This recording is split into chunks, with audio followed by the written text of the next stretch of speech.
हाय दोस्तों। इस वीडियो में अपन श्री जी शिपिंग ग्लोबल का जो आईपीओ स्टार्ट होने जा रहा है उसके बारे में अपन यहाँ पे कंप्लीट डिटेल्स देखेंगे। उसके साथ ही फिर अपन इस आईपीओ का रिव्यू करेंगे कि इस आईपीओ में अपन को क्या डिसीजन अपन बना के चल सकते हैं और साथ में ग्रे मार्केट प्रीमियम वगैरह कितना चल रहा है। ये सारी डिटेल्स अपन इस वीडियो में डिस्कस करेंगे। तो सबसे पहले आपको जानना ये ज़रूरी होगा कि ये कंपनी करती क्या है। तो पहला काम तो देखिए कोस्टल मूवमेंट का है, मतलब जो भी काम मतलब शिप के द्वारा किया जाता है, मतलब ड्राई बल्क के जो कार्गोस होते हैं, क्या बोलते हैं, ड्राई बल्क कार्गोस जो होते हैं, उसमें कंपनी क्या है, शिपिंग का काम करती है। इसमें क्या क्या कंपनी एक जगह से दूसरी जगह पहुंचाती है, जैसे कोल्स हो गए या फिर मिनरल्स हो गए या फिर सीमेंट्स वगैरह हो गए, ये सब सॉलिड पार्टिकल्स हैं, इसलिए इनको ड्राई बल्क कैरियर या फिर ड्राई बल्क कार्गो कहा जाता है। तो कंपनी क्या है, इनको शिप करती है किसके थ्रू, कंपनी के पास जो ट्रांसपोर्ट का जो शिप्स वगैरह हैं उनके थ्रू कंपनी एक जगह से दूसरी जगह ये मटेरियल पहुंचाने का काम करती है। दूसरा इंपॉर्टेंट कंपनी का जो टास्क है वो आप देखिए, शिप टू शिप या फिर शिप टू पोर्ट ट्रांसफर। मतलब ऐसा होता है कि कई बहुत बड़ी शिप है, ठीक है, वो पोर्ट के किनारे नहीं आ पा रही है, तो उस केस में क्या होता है, ये कंपनी छोटी छोटी जो शिप्स हैं या फिर छोटे छोटे कैरियर्स हैं, इनको उन बड़ी शिप के पास पहुंचाती है और इसमें से मटेरियल को लोड करके इन छोटी शिप्स के पास ट्रांसफ़र कर दिया और फिर ये शिप्स जाती हैं कहाँ पे, पोर्ट के पास। तो ये शिप्स जाती हैं पोर्ट के पास, तो वहाँ से जो डेस्टिनेशन है उधर पर भी ये कंपनी क्या है कि ये माल पहुँचाने का काम करती है। तो मेजरली आप समझिए, या तो शिप से छोटी शिप में ट्रांसफ़र करके पोर्ट तक ले जा सकती है, सिर्फ इतना भी काम कर सकती है। और फिर अगर ऐसा डीलिंग होती है क्लाइंट के साथ कि आपको जो पोर्ट है वहाँ से आपको जो डेस्टिनेशन है वहाँ तक भी अगर ले जाना है, तो ये काम भी कंपनी प्रोवाइड करती है। जो भी ड्राई बल्क के जो कार्गोस हैं जो अपन ने अभी डिसाइड किया है, उस मटेरियल को ये कंपनी ट्रांसपोर्ट करती है इस माध्यम से।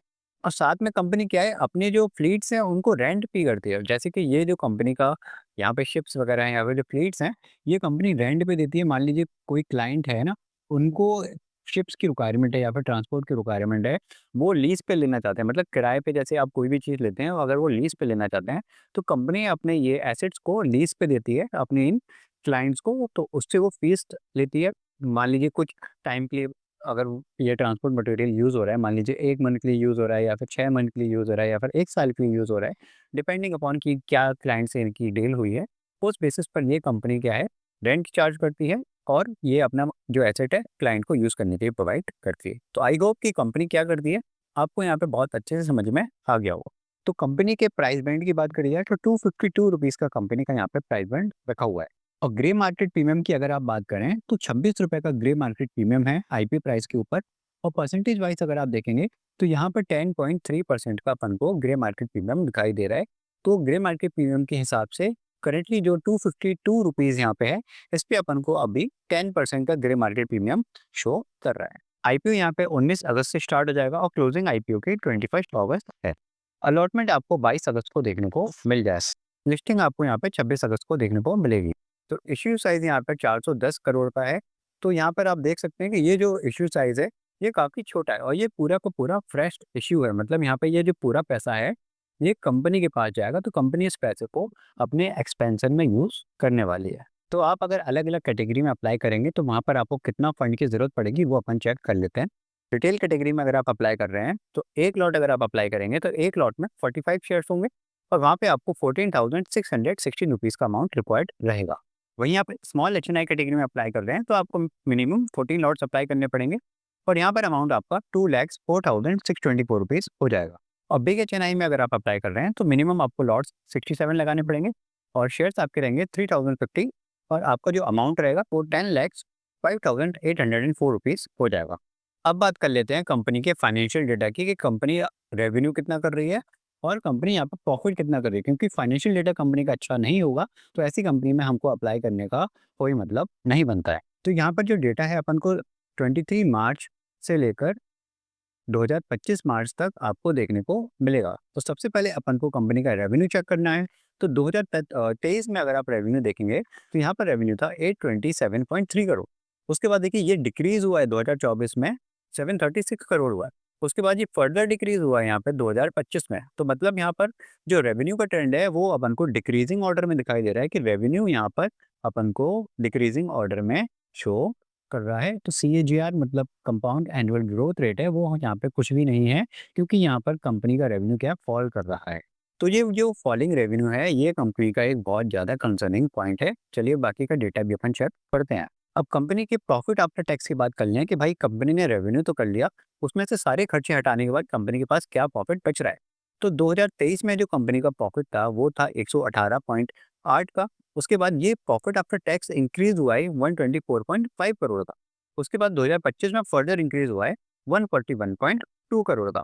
और सीएजीआर रेट अगर आप देखेंगे तो 9% सालाना के हिसाब से ये आपको जो प्रॉफिट आफ्टर टैक्स है उसमें ग्रोथ दिखाई देखने देखने को मिल रही है। तो देखिए यहाँ पर आपको देख रहा है कि प्रॉफिट आफ्टर टैक्स तो आपको इंक्रीजिंग ऑर्डर में दिखाई दे रहा है, लेकिन यहाँ पर जो रेवेन्यू था कंपनी का साल भर साल वो हमको डिक्रीजिंग ऑर्डर में दिखाई दे रहा है। तो यहाँ पर देखिए प्रॉफिट आफ्टर टैक्स का डेटा अच्छा है, लेकिन रेवेन्यू का डेटा अच्छा नहीं है। तो चलिए बाकी का डेटा भी अपन चेक करते हैं। अब कंपनी के कर्जे की बात कर ली जाए तो 2023 में कंपनी का कर्जा था 175.4 करोड़। यहाँ पर 2024 में ये अपन को थोड़ा सा डिक्रीजिंग ऑर्डर में दिखाई दिया 158.8 करोड़। उसके बाद यहाँ पर ये फिर से इंक्रीज हुआ है मार्च 2025 में 256.4 करोड़। और यहाँ पर सीएजीआर जो ग्रोथ रेट अगर अपन देखेंगे तो बोरोइंग जो कंपनी की है वो 21% से यहाँ पर ग्रो कर रही हैं। तो देखिए अगर कंपनी का कर्जा इंक्रीज होता है तो वहाँ पर अगर कंपनी का रेवेन्यू और प्रॉफिट भी इंक्रीज कर रहे हैं तो वो चिंता वाली बात नहीं होती है। लेकिन यहाँ पर देखिए जो कंपनी की बोरोइंग्स हैं वो तो इंक्रीज कर रही हैं, प्रॉफिट आफ्टर टैक्स है वो भी इंक्रीज कर रहा है, लेकिन जो रेवेन्यू है वो रेवेन्यू अपन को थोड़ा सा डिक्रीजिंग ऑर्डर में दिखाई दे रहा है। तो चलिए अपन थोड़ा आगे का डेटा और चेक करते हैं। तो यहाँ पर कुछ इंपॉर्टेंट इंडिकेटर्स हैं उनको अपन डिस्कस करेंगे। रिटर्न ऑन इक्विटी की बात करें तो काफ़ी अच्छा रिटर्न ऑन इक्विटी है 42.9% का। रिटर्न ऑन कैपिटल एम्प्लॉयड की बात करें तो 28% का, ये भी अपन को काफ़ी अच्छा डेटा दिखाई दे रहा है। डेब्ट टू इक्विटी रेशियो अगर अपन देखेंगे तो 0.75 का है, तो ये डेटा अपन कह सकते हैं कि ओके ओके डेटा है। ये ना ज़्यादा अच्छा है ना ज़्यादा खराब है। Profit after tax margin company की बहुत अच्छी है यहाँ पर 23.4% की। अब बात कर लेते हैं भाई वैल्यूएशन की कि कंपनी किस वैल्यूएशन पर अपना आईपीओ लेकर आ रही है, क्योंकि उसी वैल्यूएशन के हिसाब से ही हमको ग्रे मार्केट प्रीमियम का ट्रेंड दिखाई देता है और यहाँ पर पॉसिबिलिटी क्या होती है लिस्टिंग की वो अपन डिसाइड करते हैं। तो इसके लिए अपन क्या करते हैं, जो हमारी कंपनी आईपीओ लेकर आ रही है उसका अपन कंपैरिजन करते हैं कंपनी की जो लिस्टेड कंपनीज होती हैं उनसे, कि भाई जो लिस्टेड कंपनीज हैं उनकी वैल्यूएशन क्या चल रही है। तो पी रेशियो का रेशियो अपन चेक करते हैं तो कंपनी का पी रेशियो है 29 रुपीज़ का। इसका मतलब है कि अगर आपको कंपनी से 1 रुपये कमाने को मिल रहा है तो उसके लिए आप कंपनी को 29 रुपीज़ दे रहे हैं। तो ये अपन कंपनी का एक बार जो लिस्टेड कंपनी है वहाँ पर अपन कितना रुपए दे रहे हैं वो चेक कर लेते हैं। तो जैसे कि आप यहाँ पर देख रहे हैं कंपनी का यहाँ पे कोई भी लिस्टेड पेयर नहीं है। इसका मतलब है कि ये जो कंपनी है अपने इस सेगमेंट में फर्स्ट ऐसी कंपनी होने जा रही है जो ड्राई बल्क कार्गो का जो शिपिंग प्रोवाइड करती है वहाँ पर लिस्टिंग के लिए आ रही है। ऐसे तो और कंपनी है, मतलब जैसे कि जीई शिपिंग हो गई या फिर और कंपनी हो गई, वो थोड़ी बड़ी कंपनी है या फिर ब्रॉड बेस्ड कंपनी है। वो अकेले मतलब उनका डाइवर्सिफाइड बिजनेस है। वो अकेले जिस जो अपना ये जो सेगमेंट है जिसमें ये जो अपनी कंपनी है ये काम करती है, तो अकेले उसी सेगमेंट में काम नहीं करती, उनका थोड़ा डाइवर्सिफाइड बिजनेस है, इसलिए उनसे अपन कंपैरिजन नहीं कर रहे हैं। तो यहाँ पर देखिए ये पहली कंपनी लिस्टिंग के लिए आ रही है। अब यहाँ पर देखिए रेवेन्यू हमको यहाँ पे डिक्रीजिंग ऑर्डर में दिखाई दिया, प्रॉफिट आफ्टर टैक्स में हमको थोड़ी-सी बढ़ोतरी दिखाई दी और बोरोइंग्स भी हमको यहाँ पे इंक्रीजिंग ऑर्डर में दिखाई दिए। बाकी का जो इंडिकेटर था, इंडिकेटर का जो डेटा अपन ने चेक किया, वो अपन को अच्छा दिखाई दिया। और ग्रे मार्केट प्रीमियम की अगर अपन बात करें, तो यहाँ पे 10% का ग्रे मार्केट प्रीमियम दिखाई दे रहा है। तो ये सारा डेटा एनालाइज़ करने के बाद मैं मतलब अब पर्सनली बताऊँ, तो देखिए रेवेन्यू हमको यहाँ पे बहुत कंसर्निंग वाली बात है कि रेवेन्यू इंक्रीज़ नहीं हो रहा है। तो मैं इस आईपीओ को लॉन्ग टर्म के हिसाब से मैं इस आईपीओ को नहीं देख रहा हूँ। तो अगर आप रिस्क टेकर हैं, आप अगर रिस्क टेकर हैं और अगर आप ऐसे रिस्क ले सकते हैं कि बाय चांस ये आईपीओ अगर डिस्काउंट में लिस्ट होता है या फिर मतलब नेगेटिव में लिस्ट होता है, तो आप उस केस में यहाँ पे लॉस लेने के लिए अगर आप रेडी रहते हैं, अगर आप इस माइंडसेट से अप्लाई करते हैं, तो आप ऐसे अपना डिसीजन बना सकते हैं। लेकिन आप बिल्कुल कंज़र्वेटिव हैं कि भाई मतलब कि आपको बहुत कम रिस्क लेना होता है, तो उस केस में क्या है कि यहाँ पर देखिए लॉन्ग टर्म के हिसाब से तो आईपीओ भी सही नहीं कहा जा सकता है, क्योंकि यहाँ पर कंपनी का रेवेन्यू ग्रोथ अपन को अच्छा दिखाई नहीं दे रहा है।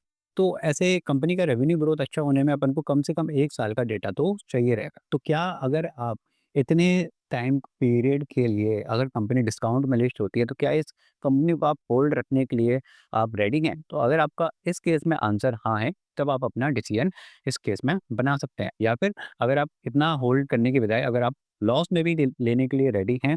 अगर आप 10% गेन के लिए अगर कंपनी डिस्काउंट में लिस्ट होने हो सकती है, अगर उस पॉसिबिलिटी को लेके चलें, अगर आप उस लॉस को लेने के लिए रेडी हैं, तब आप जाके इस कंपनी में अप्लाई करें।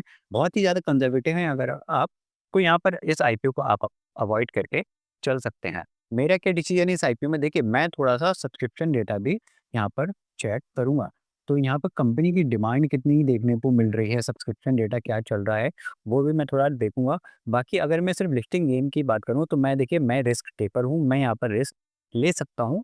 और अगर ये कंपनी डिस्काउंट में भी लिस्ट होती है, तो मैं यहाँ पे पॉसिबल है कि मैं अपना लॉस लेके यहाँ पे निकल जाऊँगा। मैं लंबे टाइम के लिए तो इस कंपनी में होल्ड नहीं करूँगा, पर आप थोड़े कंज़र्वेटिव माइंड के हैं अगर, तो आप ऐसे कंपनीज़ को अवॉइड करके चल सकते हैं। मार्केट में अभी और अच्छे आईपीओ आ रहे हैं, जैसे कि अभी आपको देखने को मिलेगा कि विक्रम सोलर का आईपीओ आ रहा है, उसके साथ-साथ 1-2 आईपीओ और आ रहे हैं, उनकी भी एनालिसिस आपको मिल जाएगी चैनल पे।